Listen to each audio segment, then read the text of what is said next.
This week I have 10 really easy watercolour brush hacks for you. Welcome back to my channel. If you are new here, my name is Michelle, and on this channel you'll find all things watercolour, as well as drawing tutorials, mixed media, even a little bit of business and motivation for artists too. Please do consider subscribing. If you click the bell icon, you'll get notified every time I have a new video for you. Make at least one free video a week here on YouTube on a Thursday with extra content for Patreon subscribers. So this week I've got 10 really quick little tricks and tips for using and looking after your brushes. I think you're going to find something new here, whether you're a beginner artist or quite experienced. I'm also thinking of making another video where I go through every shape of watercolour brush and show you how to use them. Do let me know in the comments if you'd like me to make that video too. But this week we're just going to look at some little tips, tricks and hints, some clever little shortcuts that are going to help you to get the most from your brushes. So let's get started. So you know, sometimes you get a brush and you get a hair that kind of kinks out to the side, and thereafter you're trying to paint with it, and you keep trying to push it back in, it won't stay in, it keeps catching in your paint and spreading it all over the place. Well, this first hack is literally a hack. I'm going to show you how to hack that little hair off and also give you a hint that will help you to stop it from happening in future. So I've got a new brush here that's never been opened, and you can see it's got this plastic tube on it. Now, the mistake that beginners sometimes make is that they try to reapply these plastic tubes to keep their brush safe. I mean, it seems like a reasonable thing to do, but unless you've got a very, very steady hand and a very good eye and endless patience, what can happen is you can end up catching the hairs, and then you end up with something like this, and you've got hairs sticking out of your brush. I've put it against a white background, so I'm hoping that you can see that. Now all you've got to do is take a scalpel blade like this one, a craft knife. Now this is actually in a shockingly bad state. I think it's got some glue in it. I've also been scraping at mosaics with it, so it's a matter of do as I say, not do as I do, but the sharper the better. Of course, watch your fingers, and what you're going to do is you're just going to put the knife in and just saw against the ferrule there just slightly. I would even be inclined just to pin those hairs back, and then you can just cut like this. As I said, you should not normally be holding a knife anywhere towards your hands. It's rather difficult to do this without, but you can just sort of saw quite gently here and cut through those hairs. Now, you don't have to cut them right down to, zero. You can sometimes go this way as well. It depends on the shape of your paintbrush. But you can cut them down so that there's only 1/10 of a millimetre or something showing, and they'll be absolutely fine then. And then you're not getting those hairs sticking out and catching it and picking up paint and distributing it everywhere, and you've cleaned up your paintbrush. And in future, don't try and put those little plastic tubes back on.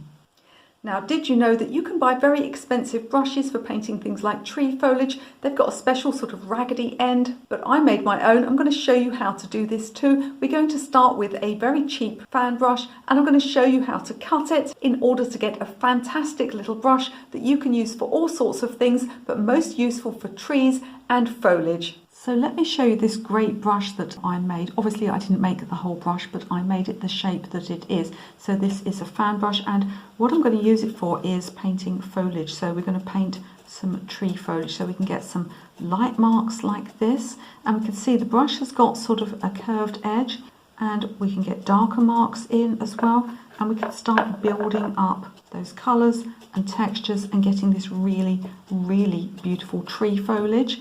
And you can see how we can just go a little bit stronger in the middle, and look at these fantastic little marks. You couldn't get those with an ordinary brush. So let me show you. You can buy a brush like this, but they're very pricey. So let me show you how to make one on the cheap. So I'm going to make a slightly larger one, and I've got this fan brush here. Now the brush that I used, the first brush, was a Daler-Rowney Graduate, and they are very cheap indeed. And this one again is not too pricey, and they've got this kind of acrylic bristles. I mean, the Daler-Rowney Graduate ones, you can get them in the UK for under £5, so in America that would be under $6 or $7. In fact, I think they're significantly less than that. And what you want to do is get yourself a sharp pair of scissors.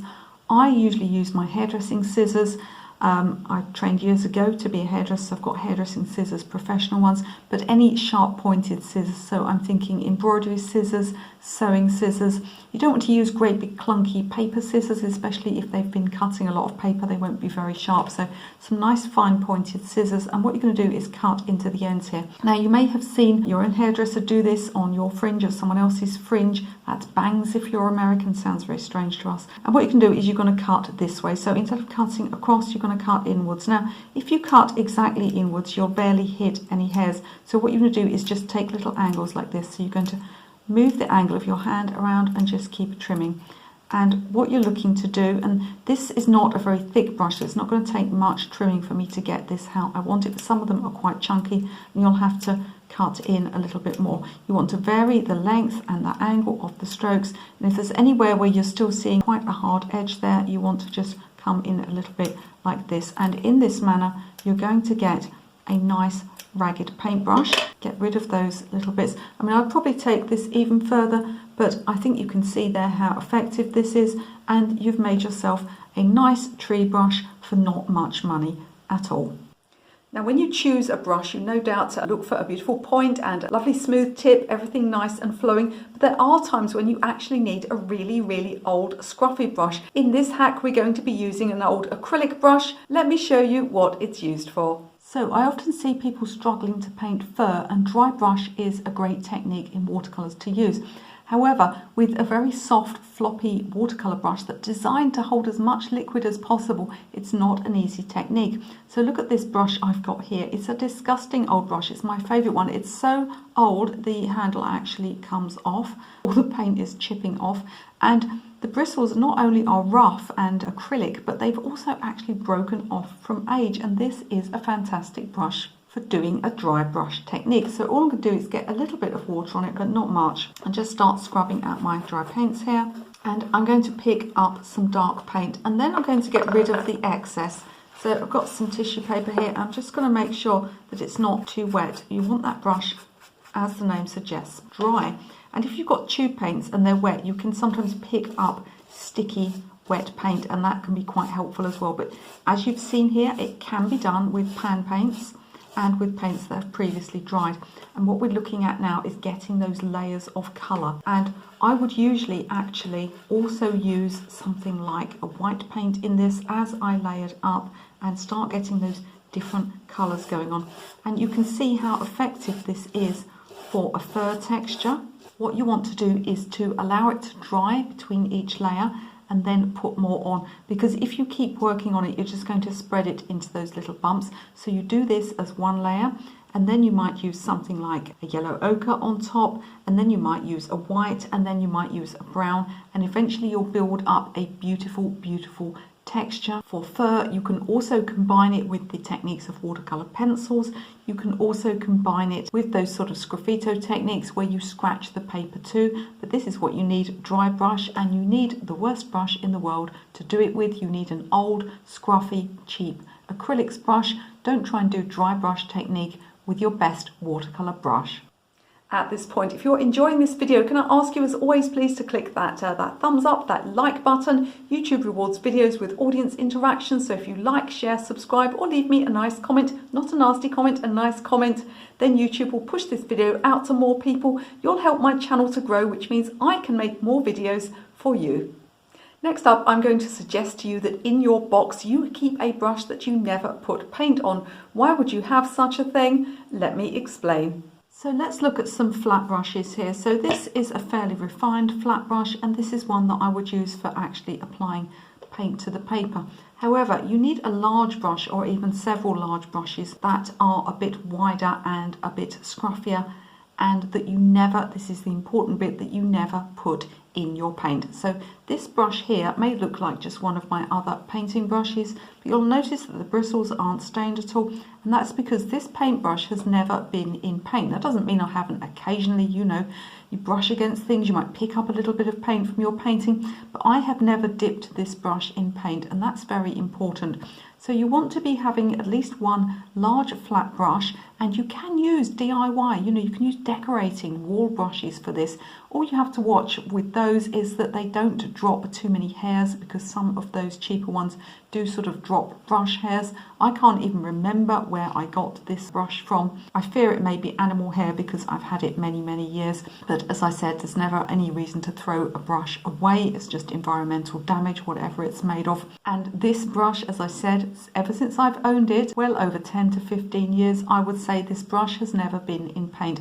And the reason for that is that you can often think that you've cleaned a paintbrush, even if you use brush cleaner, and then you find that when you go to apply clean water to an area such as a sky, a little bit of red or yellow or something comes out. It's so important when you're painting to keep your colours pure. So what I would do is get yourself one extremely large flat brush. As I said, if you're short of money, then you can get a fairly cheap type of brush called a hake.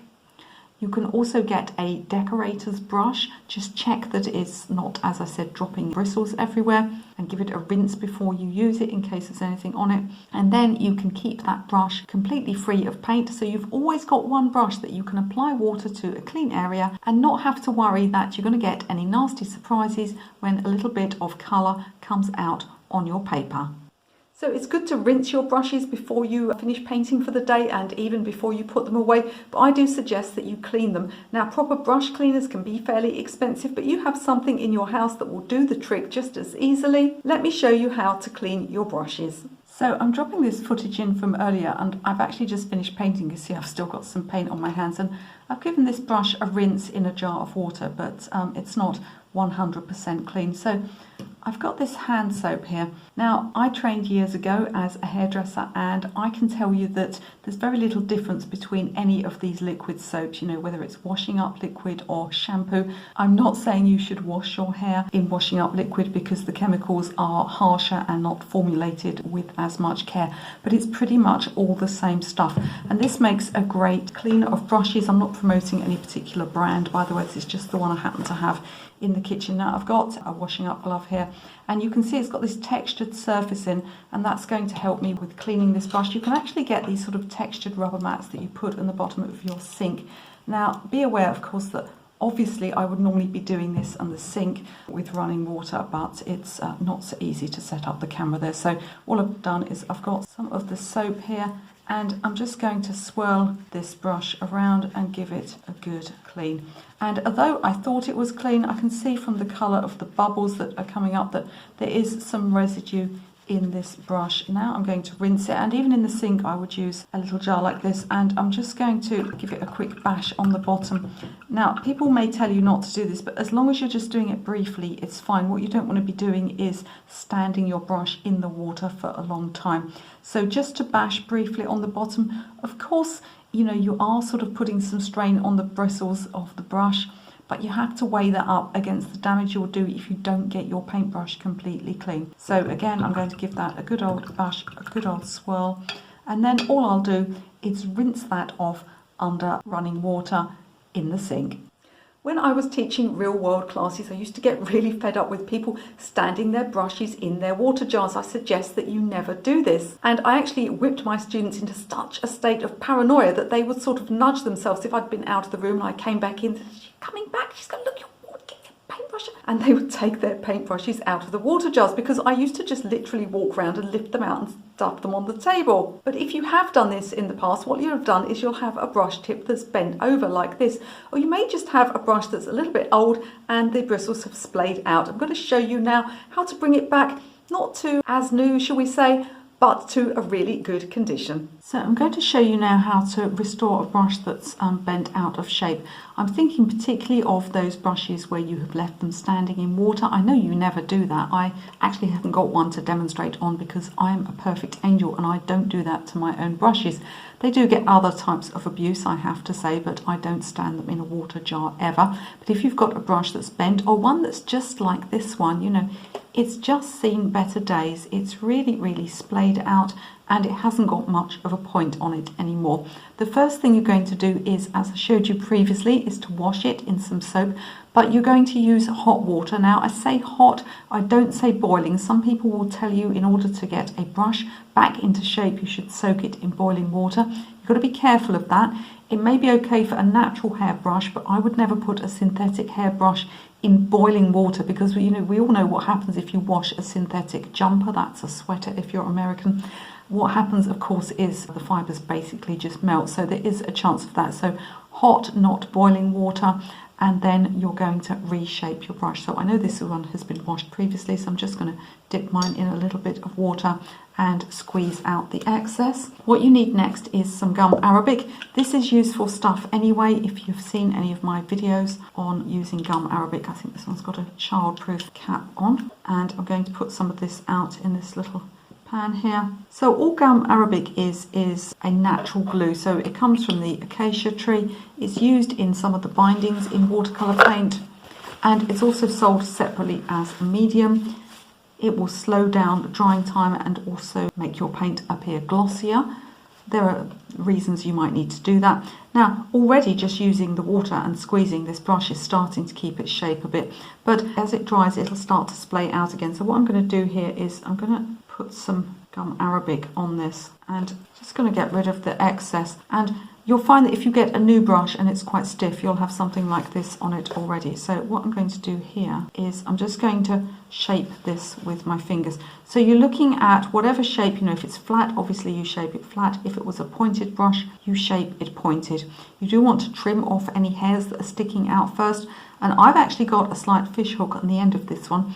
I'll see how it dries, but it is possible to, again, get very sharp scissors and just trim that fish hook off the end. It'll never be as sharp as when you got it from the manufacturer, but it'll certainly be usable. And what you're going to do now is just lay this brush down to dry. If you have a brush that is severely out of shape, I mean it's literally bent over at a right angle, you may need to do something in addition to this. You may need to do something like put a piece of stiff cardboard wrapped around and a rubber band to hold those bristles outwards, to hold those bristles straight while it dries. And then you're going to just let it get completely dry, leave it for a couple of days, and then you'll be able to rinse that gum arabic off. It'll just come off in cold water, and you'll have a paintbrush that may not be back to as you bought it, but is in a much better condition.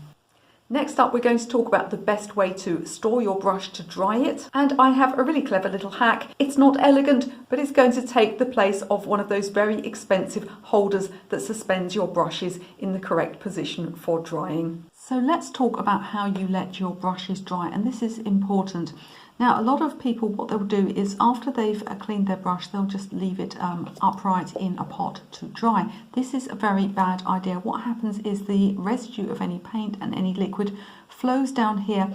It'll cause this ferrule, this metal part, to rust. It'll also mean that any deposits, and it may not even be paint, you may think, well, my brush is completely clean, but certainly where I live here in England, we have a lot of limescale. So you may find that limescale, or those residues that you find within water, go down to the base. And what they'll do is they'll start to force the bristles outwards. They'll start to splay them out. So you don't want to leave your paintbrush stood upright, bristles up to dry. Obviously, you don't want to stand it bristles down because that would damage it. So you've got two other options. The first thing you always want to do, of course, is make sure that you reshape your brush. Don't just rinse it and leave it to dry. Reshape it with your fingers in order that it's the same shape that you started with. And of course, if you're doing a flat brush, then you would reshape like this and get that brush as flat as possible. And the first option is just to leave it flat down like this to dry. That's often what I do. You can leave it on a sunny windowsill if you want. Of course, be careful if you're in an extremely hot climate. You can also get brush holders that will suspend your brush downwards but not touching the bottom.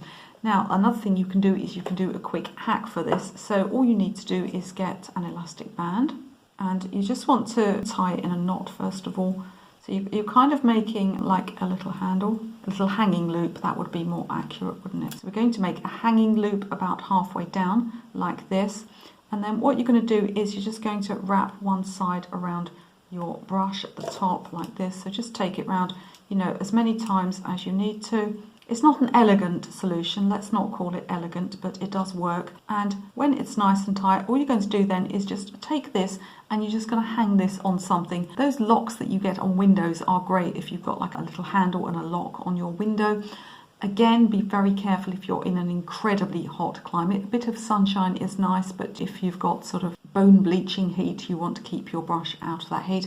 Another thing is a door handle. There are all sorts of things. You could use a cupboard doorknob or something like this. All sorts of ways that you can wrap this elastic band around and suspend your brush so that it dries, bristles down and is protected against damage. Now for this next hack, I'm going to show you something that you can do with a very large sort of floppy brush. If you've got a big brush, it's a bit too soft to paint with, you don't know what to do with it, you can even use an old makeup brush, which is what I'll be showing you here. And this is a really helpful tip. Now, one of the hugest crimes that I see my students do is when they're erasing on top of watercolor paper, because they'll do something like this and then you end up with all these little bits of rubber coming off on your paper. And what they do next is they get their hands and they do this. And I can hear it from the other side of the classroom. It drives me crazy. Your hands have oil in. They will block watercolour paint. You do not want to get your fingers on your paper. You want to keep your hands off your paper as much as humanly possible.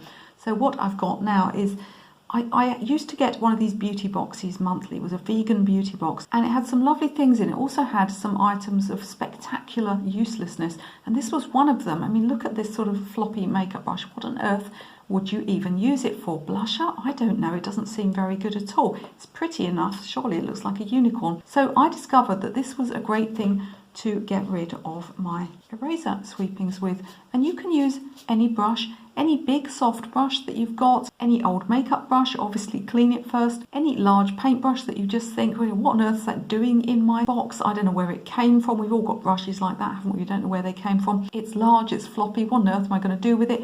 You can use it to get those eraser droppings off of your paper, thereby keeping your hands away from your paper and keeping your paper clean and free from damage.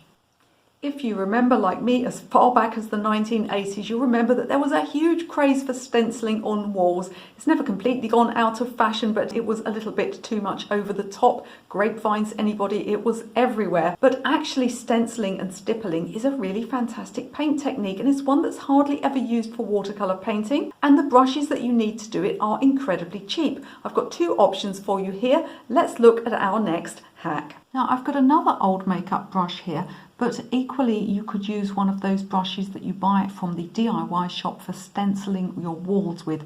What you're looking for is a wide flat brush. So it's got this kind of flat square end to it. And what you're going to do is stipple just like you were making a stencil. So again, you want to get paint that's not too wet, and you're going to dry your brush a little bit.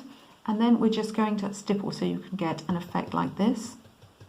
You can also, of course, use a mask. So, of course, this is a type of brush that you would normally stipple or stencil with. And we can go in and we can get an edge, or you can use even masking tape. So imagine you've got the edge of a wall or something like this and you want to get some texture. It's great for fur as well. So look at the effects that we can get by stippling with a brush like this.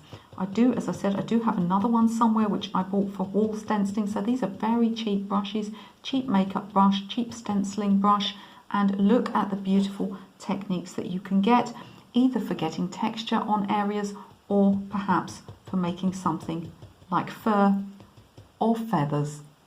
Now, although I have a lot of watercolour brushes, I also have tons of other types of brushes in my brushes pot. I do work in other media, but I mostly work in watercolours. I've got all sorts of things in there, including things like old toothbrushes, and I've got a lot of acrylic brushes. That's what we're going to look at now, another hack for using an acrylics brush. So if you do use pan paints, or you allow your tube paints to dry in the pan like these ones here have, you're going to have noticed that it's really very hard wearing on your brush. So you might buy a beautiful new watercolour brush and you want to get some colour from this red here. It's completely dry.